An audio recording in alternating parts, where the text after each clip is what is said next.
Hey, welcome investors to the 40 Finance channel.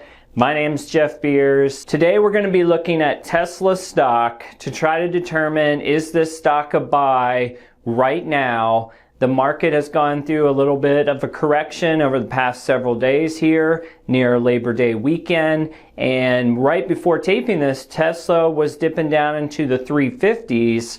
This is after the stock split. So the question here is simple. Is Tesla a buy at this level? We'll try to dig into some EPS and PE numbers to find out. As a reminder, my stock picks and projections are just my opinion for your entertainment. Please talk to a financial professional before taking on the risks of investing. However, if you do like stock market videos, then please give a like or subscribe to the 40 Finance channel. I do about 3 or 4 of these stock breakdowns every single week, so make sure you stay up to date on the latest ones. And as a bonus, if you're interested in joining my email list, I have my 15-minute stock analysis guide that you can download. It's a great little guide for you to use free tools and resources online to do a quick analysis of all those ticker symbols you see on TV. Try to get a feel for if any of them match your investing strategy. So link down below if you're interested in the 15-minute stock analysis guide. All right, first thing to mention about me and Tesla is that I am traditionally a Tesla bear.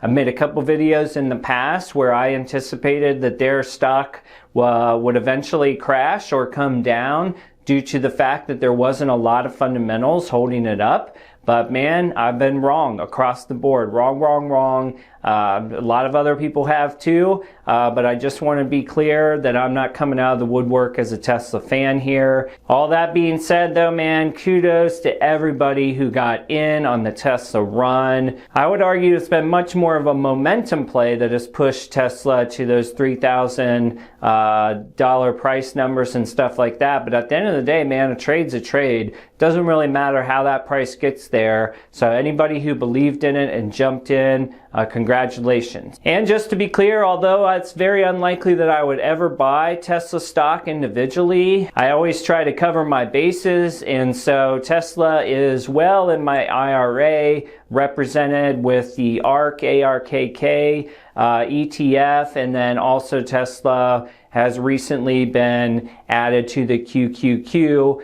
So I am definitely covered if Tesla does take over the world, like many people believe. All right, let's take a look at Tesla stock today. And I will tell you that from my traditional PE and EPS analysis, Tesla is very, very, very difficult to put a finger on. This is one of the reasons that I do not invest in this company. That being said, I'm going to share stuff from my perspective, and maybe it will help you analyze Tesla in your own way. So stock price today at 10:30 was $367. Right when I was recording, I took a peek and it was hovering around the 353 mark, I believe. Now, the big disparity you're going to get with Tesla, like other stocks, is just this sort of GAAP to non-GAAP world. It's the difference between sort of accepted accounting principles and non-accepted accounting principles. You could spend a lot of time learning about it. It is out of scope for this video, so I am just going to call it out as it is. So right now,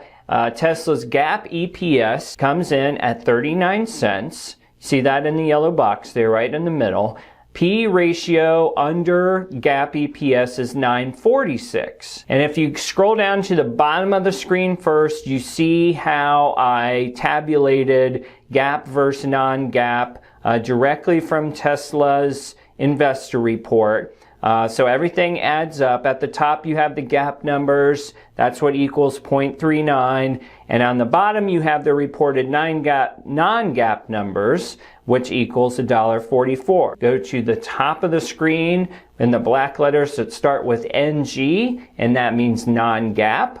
Today's price of $367 at a non-GAAP EPS of $1.44, that equals a non-GAAP PE of 529. We'll keep track of this as we go along, but just know that most Wall Street analysts are looking at Tesla in a non-GAAP way. But if you end up on Yahoo Finance, where I spend most of my day, a lot of their core metrics are in GAAP. Another important thing that will come into play later, you see those skinny numbers, 0.39G, so 0.39 GAAP EPS to the 1.44 non-GAAP EPS. That is a 3.7x multiple. Okay, so just keep that in mind because we're just going to use that broad multiple to make some of our predictions later. All right, so unlike some of the other companies I cover here, that was obviously quite a handful with our GAAP and non-GAAP stuff. The important thing to remember is 9 times out of 10, if not 10 times out of 10, when you're looking at Wall Street analysts, they're reporting on non-GAAP numbers.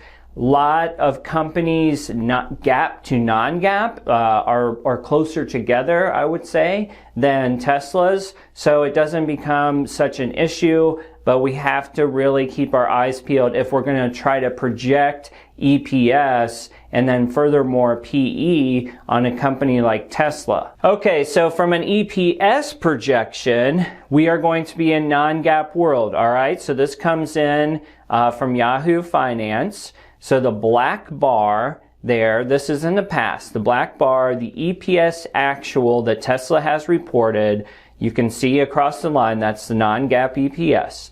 That has surprised, the yellow box there, that has surprised analysts by those percentages over the last 4 quarters.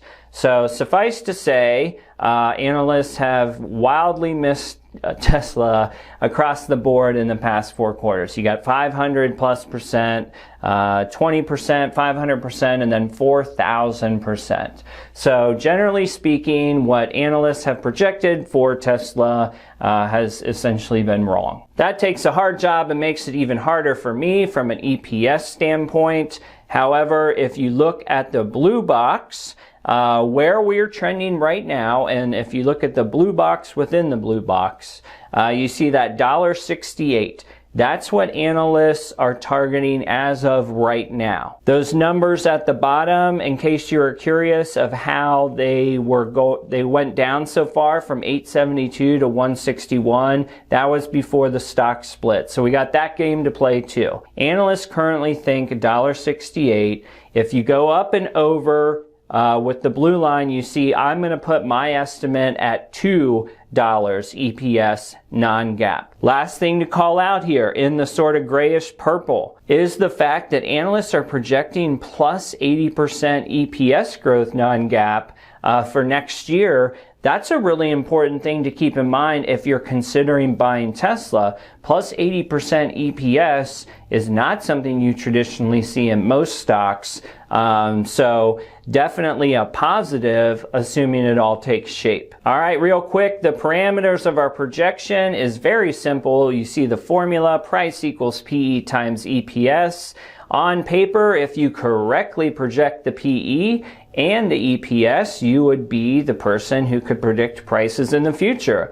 Obviously, there's a lot of subjectivity to that. Know that Tesla's fiscal year runs January through December. So you figure December 31st comes, they close the books. It's going to take them another month to actually do that earnings report. So this prediction is for the January 2021 earnings call, which is about 5 months away. Okay, so we've got a lot of moving parts for Tesla. We have a lot of disparity between GAAP and non-GAAP. We have the stock split that just happened, and we have a company whose, frankly, EPS, no matter how you measure them, is growing very, very quickly. So it's a lot to think about. In my particular case, I'm just going to go with the straight math approach and try to see where things are trending today versus where I think EPSs and PEs will land in the future. All right, so right here on the board, we got a couple different ways to do this, and this is going to be the non-GAAP way first. If you take my $2 non-GAAP EPS projection and you dropped the current Tesla non-GAAP PE by 50%, you would land at $528 per share. The current non-GAAP PE, which was back on that first slide, was 529 or something like that. So even if P's drop 50% on a non-GAAP standpoint, Tesla would go up fairly considerably from today, plus 43%. Now, if you kind of massage the numbers a little bit and you take a lower EPS, so let's just say my EPS is woefully wrong and it comes in at $1.68 like analysts say it will, and you times that by the today's non-GAAP PE, guys, you'd have Tesla up to $888. Now, I think PEs across the market are coming down. So whatever you do to calculate your own projection, I personally would advise you to lower your PE expectations. I don't see them going up very much from here. Last example down there, let's say that Tesla completely blows non-GAAP EPS out of the water. They land at 250. However, the market PEs keep coming down. Then you would land at a 200 non-GAAP PE. That still puts you at a $500 share price of plus 36%. All right, so personally, I thought it was amazing when I started plugging numbers in this, to the point where I was like, okay, let's take 50% of PE. Let's take 25%. Because I do feel like Tesla's on this trajectory for January of 2021 to be very darn close to a $2 non-GAAP EPS. I'm less concerned that the EPS numbers will actually land because we've already sort of seen that matriculating. I think that those will land pretty well. But you start plugging those into what Tesla's been trading at recently on a PE standpoint, and it looks like there's a lot of room to run for this stock still, which is amazing. Now let's try to project GAAP PE using the same sort of guidelines. Okay, so this is where my sort of GAAP to non-GAAP multiplier comes in. If you remember, it was 3.7, I think. I put 3.8 on here, but close enough.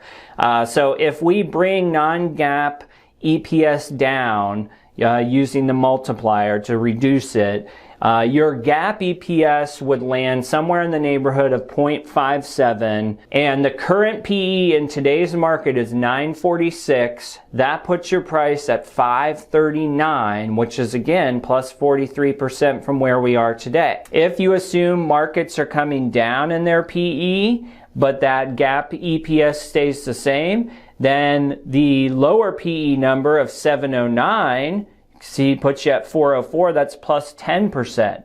Now, if PEs for Tesla just absolutely tank by 50%, then that number would drop to a 473 PE, and you actually have a loss for Tesla shares at 269, which is minus 26%. I have a feeling that the scenarios above that, whether it's the 25% or the current PE, are much more likely to happen. All right, so those are my projections.